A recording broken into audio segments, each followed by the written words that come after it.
जब जब नेता या सफेद पोश शब्द सुनाई देता है तो जहन में एक अलग ही तस्वीर बन जाती है। उनका रौब, उनका दबदबा, उनका रुतबा कुछ इस कदर है कि उनके सामने किसी की नहीं चलती।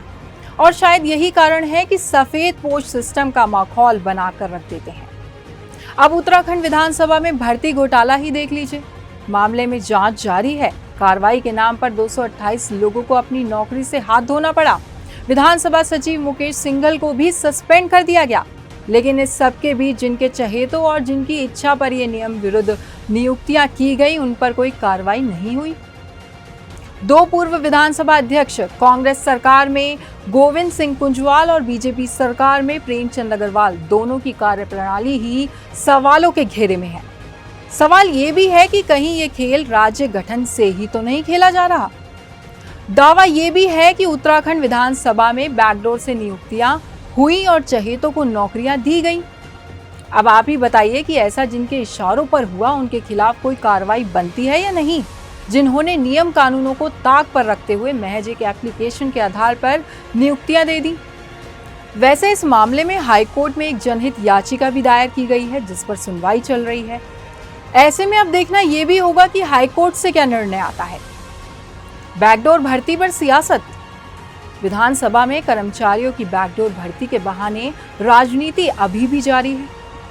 बीजेपी और कांग्रेस दोनों ही अपने अपने तरीके से इस मुद्दे को भुनाने में जुटे हैं। भाजपा ये संदेश देने की कोशिश कर रही है कि अगर किसी की भर्ती गलत तरीके से हुई है तो उन्हें हटाना बिल्कुल सही कदम है। बीजेपी की ओर से ये भी दोहराया जा रहा है कि गलती किसी भी दौर में हुई हो, मगर धामी सरकार पूरा सिस्टम सुधार कर रहेगी। वहीं कांग्रेस ने 228 कर्मचारियों को नौकरी से हटाए जाने का विरोध किया है।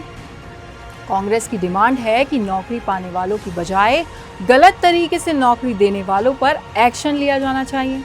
इसलिए कांग्रेस के तमाम नेता पूर्व स्पीकर और मौजूदा कैबिनेट मंत्री प्रेमचंद अग्रवाल का इस्तीफा मांग रहे हैं।